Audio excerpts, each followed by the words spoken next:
Most cravings aren't what you think. They may feel like junk food cravings, but really they're your body asking for something else.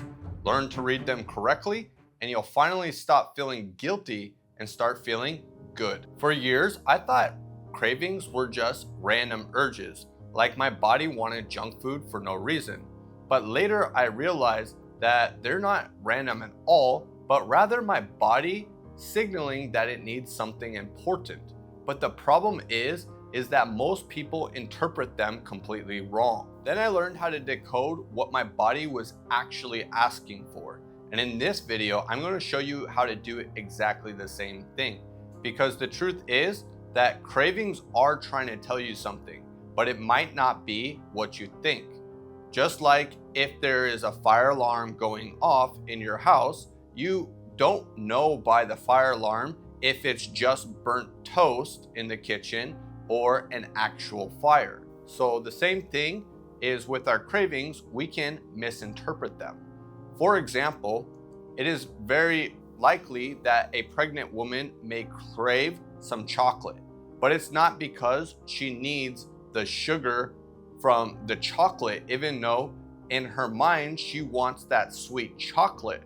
But the reality is, chocolate contains magnesium, a valuable nutrient that she needs. I used to always crave salty potato chips because what my body really wanted was electrolytes, but instead I grabbed the bag of chips. Same thing goes for coffee.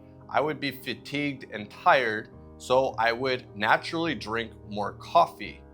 But what my body really wanted was nutrients that I wasn't providing it, and that's why I was tired.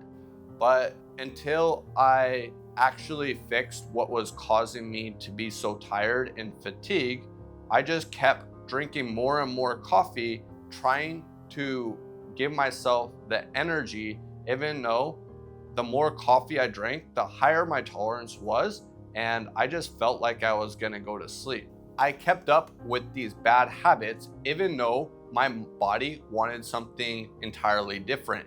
And in the end, it didn't make me feel better, but worse. Also, when I was craving salty chips, even though that's what I wanted, that completely went away, that craving, when I started to add salt to my water and started to get electrolytes as well as minerals. Then that signal settled down. Another thing I realized is that I had this irritable thirst. Even though I drank plenty of water that day, even though I was filling myself up with electrolytes and replenishing myself after a workout, but there was this thirst that I couldn't get rid of.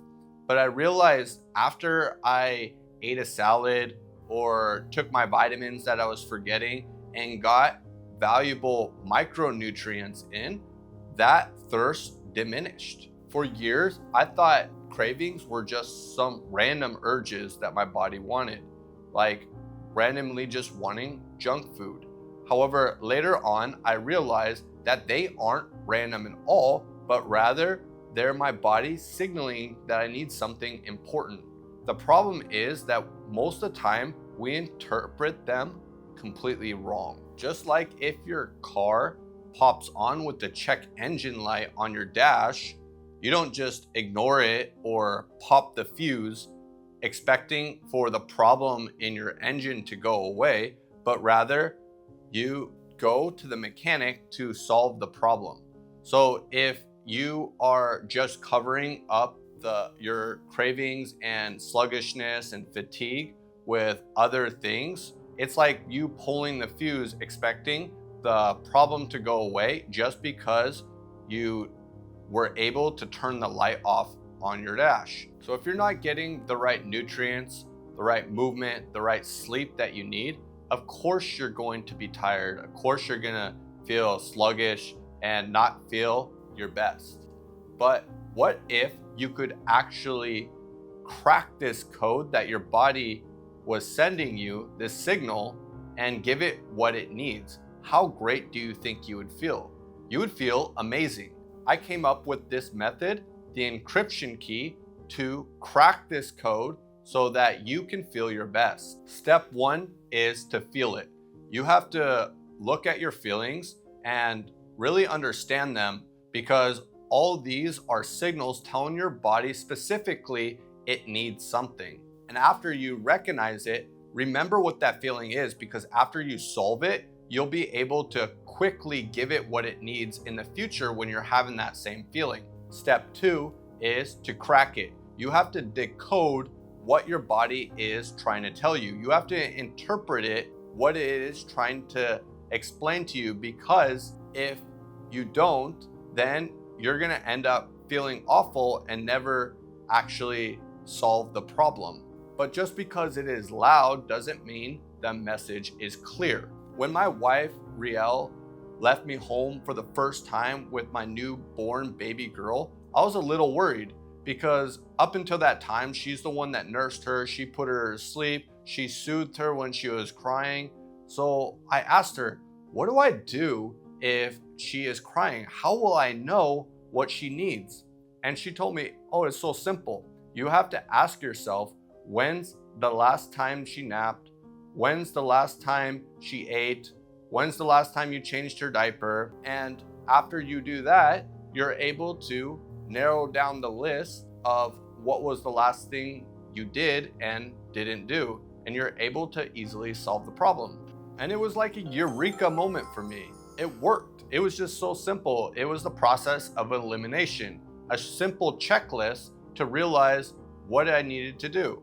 And when we decode our own bodies to interpret what the feelings are that we're feeling, the cravings, the fatigue, the irritability, when we're able to go down the checklist, it is easy to find out through the process of elimination. For example, if I am thirsty, I'll ask myself, when's the last time I drank water? Did I take in enough electrolytes? Or even in my case, did I get enough vitamins and from the foods that I was eating, or did I take my vitamins? This makes me reflect, and I'm like, oh, maybe I haven't taken my vitamins for a few days. That makes sense. And so it's really easy for me to crack that code. Also, I may ask myself, how much sleep did I get last night?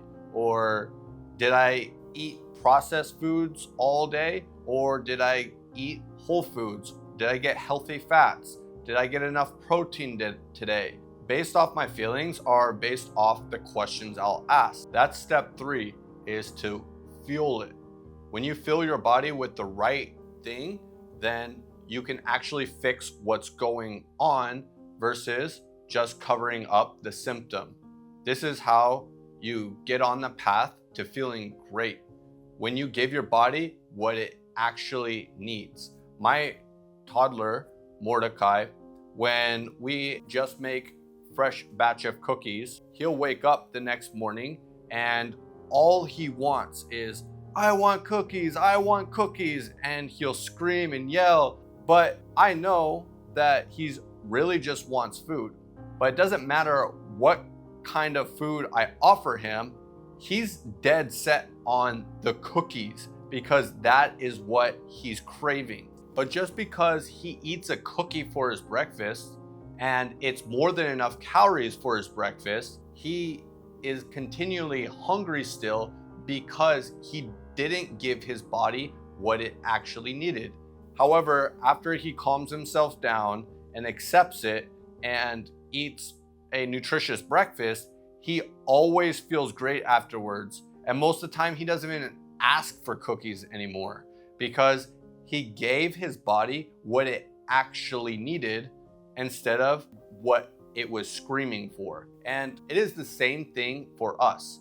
When we are craving for something and we try to satisfy that craving, it might not be what we actually need, is what we're reaching for. So when we learn to decode it right, everything changes. That's why this encryption key really sets your day off right, because the moment that you're feeling something, you can give your body what it needs so that you won't have to go all day with lacking something that you needed. Hit subscribe and join me on this mission to forge a stronger, pain-free body. And if you're ready to start your home gym or upgrade it, check out dropboxgym.com, because when you have the right tools, you can design the right body.